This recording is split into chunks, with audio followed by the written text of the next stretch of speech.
1977. Imagine you are a high-ranking official sitting in an office in Washington, D.C., and you receive a letter from the middle of a lawless jungle halfway across the world. The sender is a man the DEA calls the Prince of Death. His name is Khun Sa, and he has just made the United States an offer that sounds like a Hollywood movie script.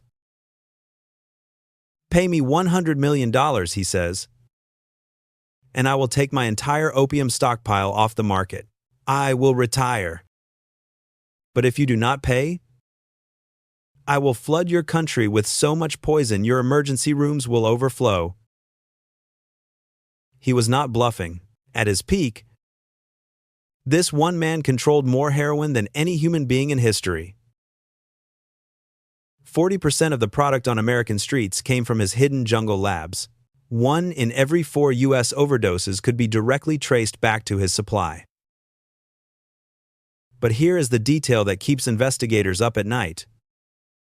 The CIA actually helped create him.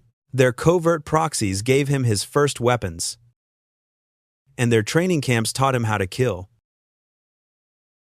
Welcome back to the Digital Sleuth. Today we are diving into a cybercrime documentary of a different era. A story of a physical network that mirrors the decentralized and encrypted syndicates we see on the dark web today. We are going to uncover how a jungle warlord held a superpower hostage, why he remained untouchable for decades, and the technical parallels between his industrial revolution of death and modern digital threats. To understand Khun Sa, we have to go back to 1,950 inches, the Golden Triangle. It is a tangle of mountain peaks where the borders of Burma, Laos, and Thailand collide. In this place, there are no laws. There is only power. Back then, power belonged to the Kuomintang, the remnants of the nationalist Chinese army that fled Mao's communists. Over 12,000 soldiers were stranded and desperate, and the CIA saw them as a weapon. Washington funded them with weapons and gold to harass the Chinese regime from the south, but watching from the shadows was a half-Shan and half-Chinese teenager named Zhang Qifu, the man who would become Khun Sa. He was a digital learner in an analog world.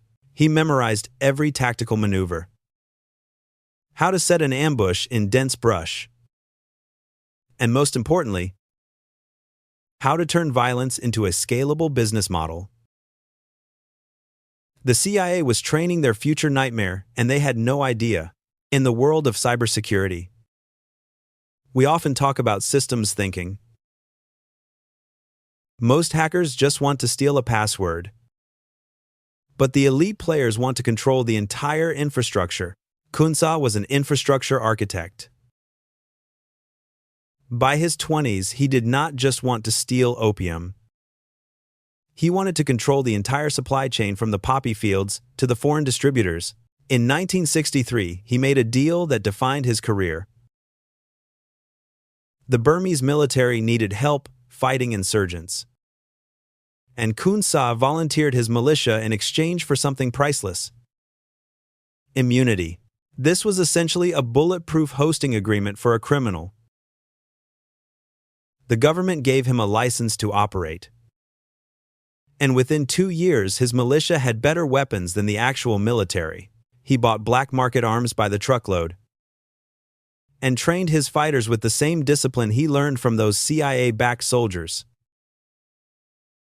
He was no longer a regional player. He wanted the throne.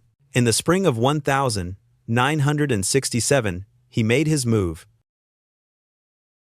He sent a massive caravan straight into the territory of his former masters, the same network that had dominated the trade for 15 years. It led to a 3-way slaughter for 16 tons of opium.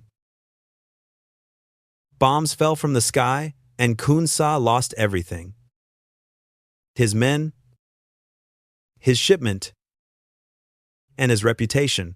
He was eventually captured in 1969 and thrown into a jail cell in Mandalay. Everyone thought the jungle prince would rot in darkness and that his empire was finished. They were wrong. Most men break under isolation. But Khun Sa evolved. He spent 5 years studying the art of war, learning that in politics there are no lifelong friends, only gains and losses. While he was inside, his followers executed the most audacious rescue in Burmese history. They kidnapped 2 Soviet doctors and demanded Khun Sa's freedom as ransom to avoid a Cold War diplomatic crisis with Moscow. The government let him walk free in 1974. They assumed he would fade into obscurity, but they had just released a sharpened wolf. He rebuilt everything and took a new name, Khun Sa, meaning Prince Prosperous. Then he rebranded himself as a freedom fighter for the Shan people. This was a master stroke of propaganda. If you wrap your crimes in a flag and convince people you are fighting for their liberty, they will hide you and they will die for you. By 1977, he was operating from a fortified base with anti-aircraft missiles. This is when he sent that famous message to Washington. Extortion, disguised as diplomacy. Washington called it blackmail and refused to negotiate. Khun Sa just smiled, because the rejection gave him permission to execute his real plan. An industrial revolution of death. He moved his headquarters to Homong and built a functioning narco state. He had a puppet parliament, schools, and a standing army of 30,000 fighters. If this sounds like a modern cybercrime documentary, that is because the mechanics are identical. He used physical terrain as a firewall and high-purity product as his primary exploit. His chemists produced heroin at 90% purity, while street product was usually 3%. This massive update to the drug supply caused overdoses to skyrocket across America. By 1989, 4 out of every 10 heroin overdoses in the United States traced back to his labs. He was killing more Americans than some wars and getting rich doing it. The United States responded with a $2 million bounty and a federal indictment. But Khun Sa stayed in the jungle and hosted press conferences, daring the world to stop him. So, how do you stop a man who owns the jungle? You do not attack the fortress. You attack the network. In the early 90s, the DEA launched Operation Tiger Trap, the largest multinational drug sting ever attempted. They systematically dismantled his distribution network piece by piece. They arrested his brokers in Bangkok and froze his accounts in Hong Kong. In cybersecurity, we call this dismantling the botnet, taking out the command and control nodes. By 1995, he was trapped. His enemies were pressing every border, and his own health was failing. Everyone expected a violent ending, a final siege where he would go down in a blaze of gunfire. But Khun Sa was always thinking 3 moves ahead. In January of 1996, the world learned that he had surrendered to the Burmese military junta.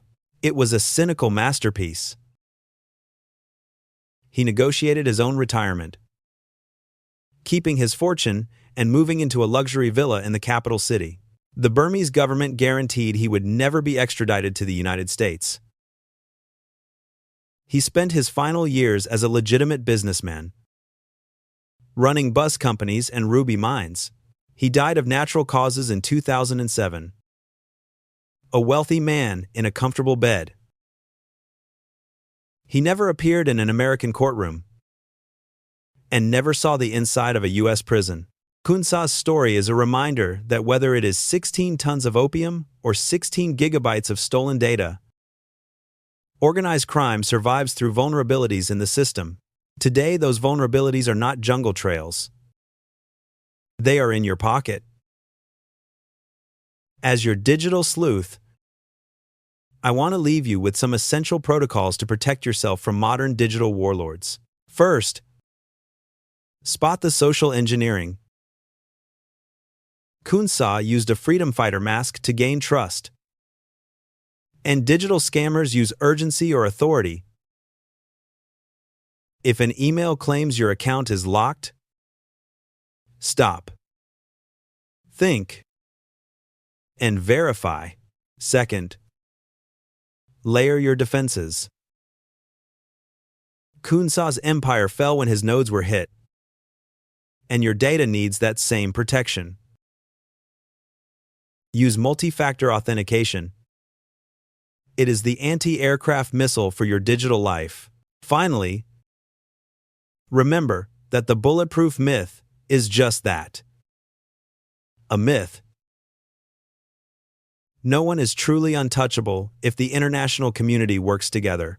If you have been hit by a digital scam, report it to the IC3 or your local authorities immediately. Documentation is the first step toward justice. Khun Sa lived and died in the shadows, but his legacy of systems crime lives on in the code of every major ransomware group today. Stay curious. Stay skeptical. And stay secure. I am the Digital Sleuth. And I will see you in the next investigation.